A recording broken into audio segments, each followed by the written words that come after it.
Hola, soy 01, bienvenidos a Archivos de Codex de Midgard, donde hablamos de las cosas que nos gustan a nosotros y esperemos que también a vosotros, porque algo habrá que hacer en nuestro tiempo libre.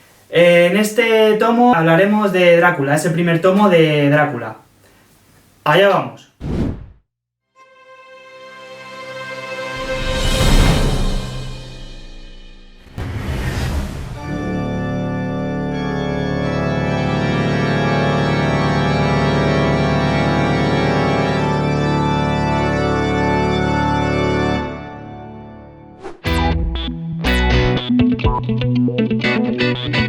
El inglés John William Polidori, del que ya hablamos anteriormente, se licenció y obtuvo el título de médico a los 19 años, en 1815, pero su verdadera pasión era escribir. Quería llegar a ser escritor profesional. El célebre escritor Lord Byron tenía una salud delicada y para su próximo viaje a Europa necesitaba un médico. Le recomendaron a Polidori y se hicieron amigos. Así que en 1816 se convirtieron en compañeros de viaje y Polidori se convirtió en su médico personal. De hecho, ahí está el mismísimo duque del sopor, el doctor Polidori. Venga conmigo. Byron era 6 años mayor. Polidori tenía sentimientos enfrentados por Byron, ya que este era tan encantador como ofensivo, como hacía con todo el mundo. Se ha hablado incluso de que pudo haber una relación romántica entre ellos. Entre otras cosas, en Villa Diodati tomaban drogas y leían historias de terror de fantasmas o criaturas sobrenaturales. Para escribir El vampiro tiempo después, Polidori tomó inspiración estando en Villa Diodati. Aunque cualquier cosa relacionada con Villa Diodati fue ensombrecida por el éxito de Frankenstein, de Mary Shelley. Hablamos de ello en Frankenstein 3. Para realizar El vampiro, Polidori se documentó con el Tratado sobre vampiros del abad francés Augustin Calmet. El vampiro es un relato de terror en el que Polidori crea el arquetipo del vampiro romántico. Transformó una criatura del folclore en un aristócrata con identidad secreta, y esto se volvió su forma más icónica. Una mujer tan encantadora e inteligente no debería pasear por las calles de Londres sin su caballero. Le conozco, señor. El vampiro villano de esta historia es Lord Ruthven, una persona que recuerda en todo a Lord Byron, ya que es encantador e interesante tanto por dentro como por fuera, pero que tiene una parte malvada. Los rasgos de Byron eran ya reconocibles por los lectores de la época. No era la primera vez que se escribía un personaje basado en él despectivamente, pero se dice que Polidori no lo hizo aposta, se dice que fue subconsciente. El manuscrito del vampiro llegó a parar a la revista The New Monthly Magazine. Sin saberlo Polidori, llegó junto a una carta que hablaba de Lord Byron, con lo cual el editor de la revista atribuyó la obra a Byron. Lord Byron. Casi me había olvidado hasta que el editor de Byron se hizo con ella de algún modo y la publicó como suya. El vampiro se publicó en el número de abril de 1819 y ese mismo año también se publicó en formato libro, también atribuyéndose a Byron. Reivindiqué mis derechos como el verdadero autor y en respuesta solo me han llamado plagiador. Escribiré a Byron y le pediré que cuente la verdad. Él ya lo ha intentado. Con los Ruthven se pensaba que Byron hablaba de sí mismo, aunque fuese mal, algo que no sorprendía por la excentricidad de él. Polidori luchó para que se le reconociera la autoría, que consiguió con el paso del tiempo. El vampiro lo petó bastante en su época, y con el paso del tiempo ha influido en numerosas obras, sobre todo en los vampiros que vinieron después, como Carmilla y Drácula. En Europa la creencia en vampiros estuvo generalizada hasta hace 2 siglos, y realmente había individuos a los que se les consideraba vampiros, como por ejemplo con las brujas. Cada vez que dejamos que una bruja actúe, el mal la hace más poderosa. Muchas culturas tienen en sus mitologías vampiros o criaturas que se les asemejan, como los demonios. De hecho, en algunas son los mismos. Y estos suelen estar relacionados con la sensualidad y la sexualidad. Se llama Aos-sí a un conjunto de criaturas de la mitología escocesa e irlandesa. Hay varios tipos. Por ejemplo, un subgrupo serían unas mujeres bebedoras de sangre. También se llaman Aeside o simplemente Sith. ¿Suena de algo?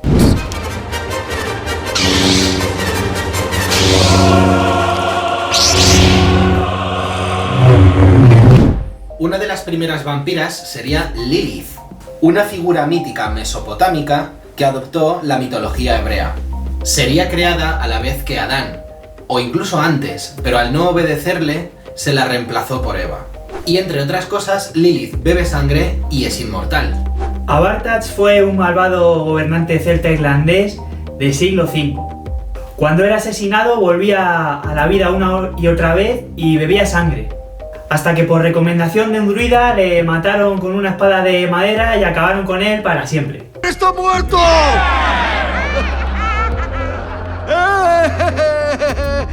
El personaje histórico más vinculado al vampirismo es Elizabeth Bathory. Su nombre original era Erzsébet Bathory. Bathory. O Bathory. ¿Cómo se pronunciaría eso? Es Zori. Pero el nombre se castellaniza en Isabel y se anglifica en Elizabeth. ¿Cuál mola más de los tres? A nosotros, Elizabeth. Repíteme su nombre. Elizabeth Bathory. Bathory vivió entre 1560 y 1614. Era una noble húngara y, según la leyenda, solicitaba doncellas cada poco tiempo porque se bebía su sangre y hasta se bañaba en ella, estando segura que esto le devolvería la juventud. Está la teoría de que todo fue invención de sus rivales políticos para quitarla de en medio y quedarse con sus posesiones.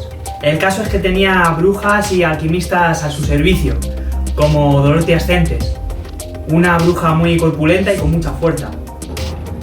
¡Ah! ¡Es usted! Bien. Bathory ha sido relacionada con la homosexualidad o la bisexualidad, otro punto para que fuese un personaje mal visto en su época. Fue la última de una dinastía muy singular. Decían que maldita. Por ejemplo, uno de sus antepasados fue Vlad Tepes. Agustín Calmet, del que ya hablamos en el anterior vídeo sobre Drácula, en su tratado sobre vampiros de 1751, entre otros testimonios recoge uno de un pueblo que era atormentado por un vampiro. Un viajero le salvó tendiéndole una trampa al vampiro y le decapitó. ¡Que le corten la cabeza! Esta historia del viajero pudo inspirar a Van Helsing, por ejemplo. La historia de Mercy Lina Brown es algo más actual. Es una joven que falleció en 1892 en Rhode Island, en Estados Unidos, por enfermedad. Se sumó el cadáver por el miedo al vampirismo que había y el cuerpo estaba perfectamente después de 9 semanas.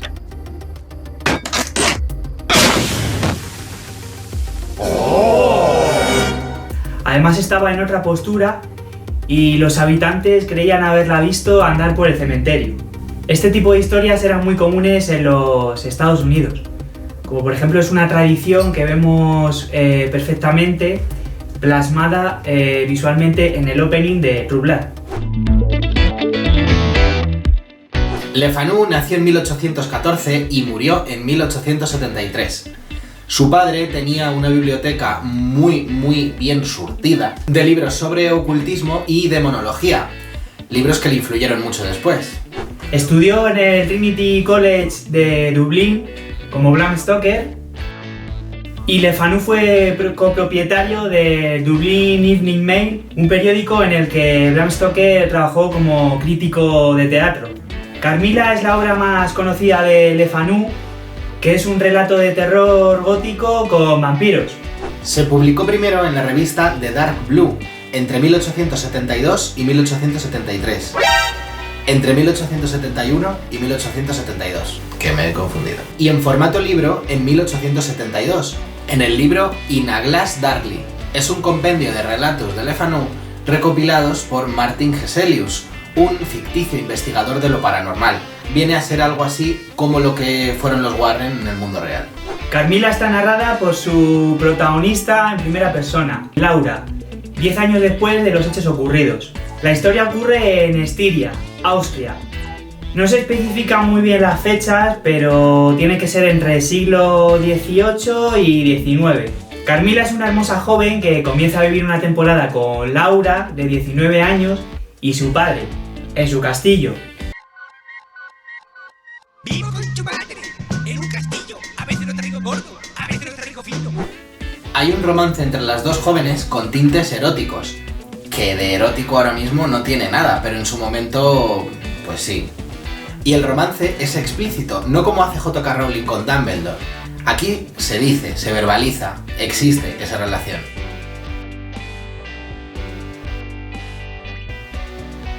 Carmila es manipuladora y tiene costumbres extrañas. Laura cae enferma y, tras investigar, su padre descubre que Carmila es una vampira que ya había tenido relaciones con otras jóvenes y había tomado su sangre hasta matarlas. No one has heard of a missing girl. Come, I want to show you something. Carmila había sido en el siglo XVII la condesa Mircala. Se hizo un juego de letras como con Voldemort.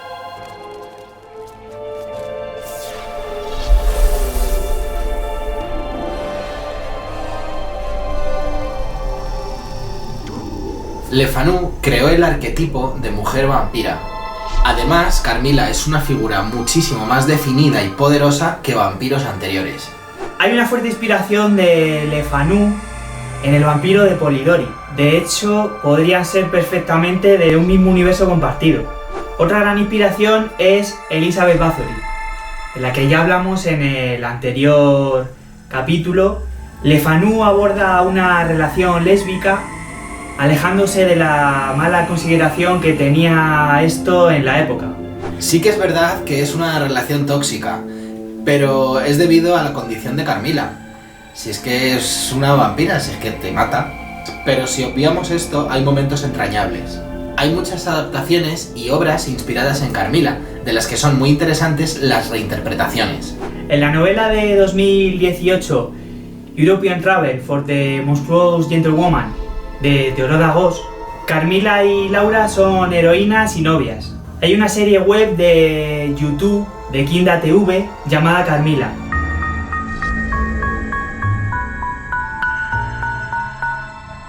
Silas University in picturesque Styria, where nothing, not even the homecoming goat sacrifice, disturbs. Se trata de una adaptación cómica y moderna de la obra, en la que Laura es universitaria. Su compañera de habitación desaparece y esta es reemplazada por Carmila. Bram Stoker vivió entre 1847 y 1912. Curiosamente, falleció pocos días después del hundimiento del Titanic.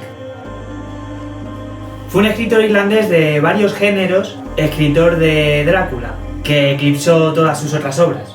De niño estuvo muy enfermo y tuvo salud delicada hasta los 7 años, cuando se recuperó. Durante esos años tuvo profesores particulares y su madre le contaba todo tipo de historias, entre las que había de misterio y de terror, como gente enterrada viva durante el brote de cólera de 1832 en Sligo, de donde era ella.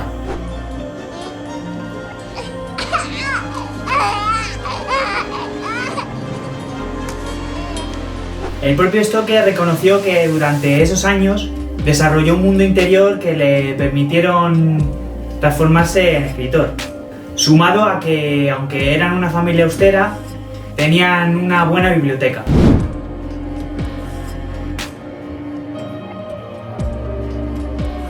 Estudió matemáticas y ciencias en el Trinity College de Dublín, donde también estudió Le Fanu. Mostraba gran interés en el teatro y en la medicina. Era una persona que despreciaba el fraude y confiaba plenamente en el método científico sobre la superstición, algo que plasmó claramente en Drácula a través del personaje de Van Helsing. ¡Vigérala bien! ¡O su preciosa Lucy se convertirá en una zorra del diablo! ¡Una puta de las tinieblas! ¡Es usted un viejo buitre chiflado! Se casó con Florence Balcom, que fue la administradora de sus obras, y también había sido una antigua novia de Oscar Wilde, Lord Byron de su época, pero no tan estrambótico ni tan faltoso. Los dos son los grandes genios, cada uno de su época. ¿Os gustaría que hiciésemos vídeos sobre ellos? Ponedlo en los comentarios. Era un matrimonio asexual y se dice que Stoker tuvo relaciones con Henry Irving, director y actor de teatro. En él se inspiró Stoker para los gestos de Drácula, De hecho, esperaba que él pudiera interpretar el papel, pero nunca lo hizo. También se dice que tuvo interés amoroso por Hal Caine, al que le dedicó Drácula, y por Wilde.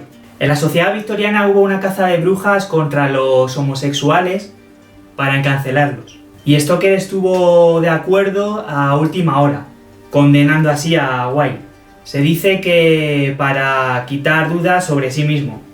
¿Dónde está tu honor, escoria? ¡Eres una absoluta deshonra! ¡No mereces estar entre nosotros! Stoker perteneció a la Orden Hermética de la Aurora Dorada. Y se dice que también a la Gran Logia Masónica de Irlanda. Fue crítico de teatro del Dublin Evening Mail, cuyo copropietario era Sheridan Le Fanu, y viajó por muchas partes del mundo, incluido Norteamérica, pero nunca estuvo en Europa del Este, que es una de las localizaciones más importantes para la novela de Drácula. Stoker estuvo fraguando Drácula durante unos 7 años, hasta que fue publicado en 1897, y el relato El invitado de Drácula fue publicado póstumamente en 1914. Hay teorías de que fue escrito por Florence o los editores, pero lo más seguro es que fuese escrito por Stoker y que fuese el inicio original de la novela de Drácula. Lo que pasa es que en su día los editores lo considerarían innecesario o bastante largo y lo quitaron.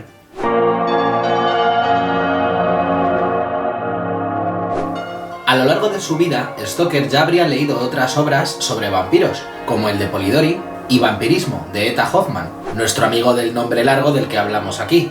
Pero fue Carmilla de Le Fanu la que animó a Stoker a escribir Drácula. De hecho, estas dos obras tienen mucho en común, como la narración en primera persona, la presencia de la ciencia y el sonambulismo.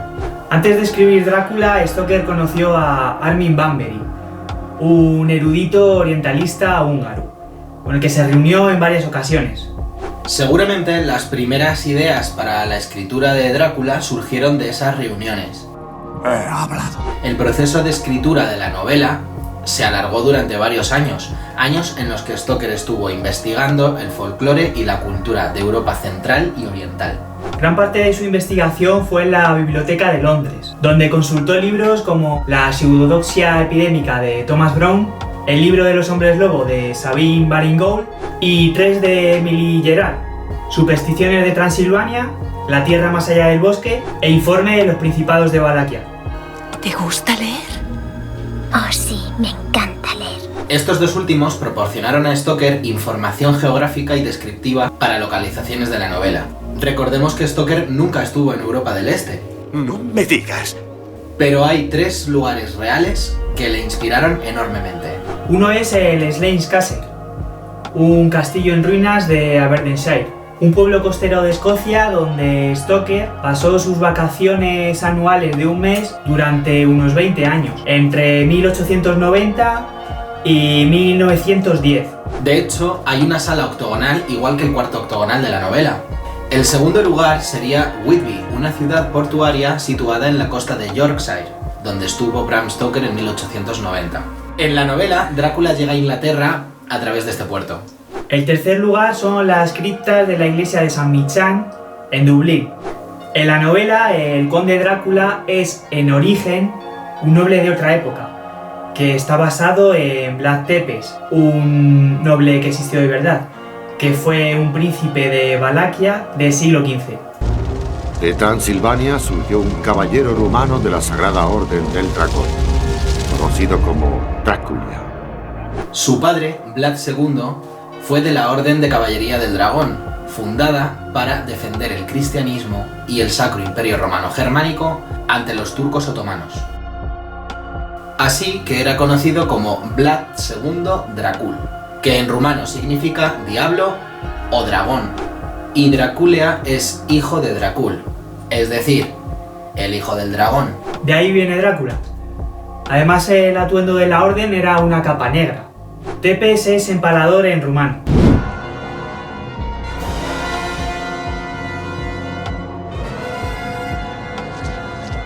Elizabeth Bathory, de la que hablamos aquí, también inspiró a Stoker. Recordemos que ella es pariente lejana de Vlad Tepes. Además, el escudo de Bathory tiene un dragón. Y por último, Stoker también investigó el caso de Mercy Brown, de la que hablamos en este vídeo. Hasta aquí el vídeo. Como siempre somos conscientes de que hay muchas cosas que no hemos nombrado, pero puede que aparezcan en próximos vídeos. Si os ocurren otras posibles inspiraciones que pudo tener Bram Stoker, ponedlo en los comentarios. En el próximo vídeo hablaremos de la novela en sí. Muchas gracias y un saludo.